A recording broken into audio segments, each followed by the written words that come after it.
Zan da shiga cikin. Wajen wa? Zo nan.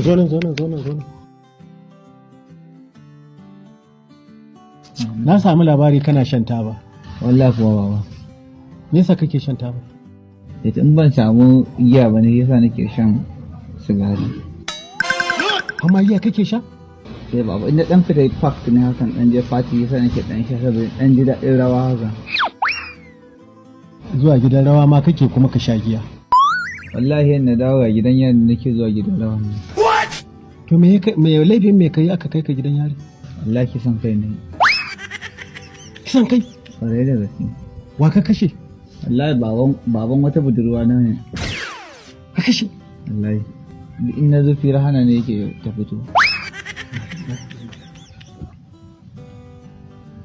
Ka zo in baka aure. Ka ji ko? To shi kenan. Ka zo a baka aure. Shi kenan ba na gode.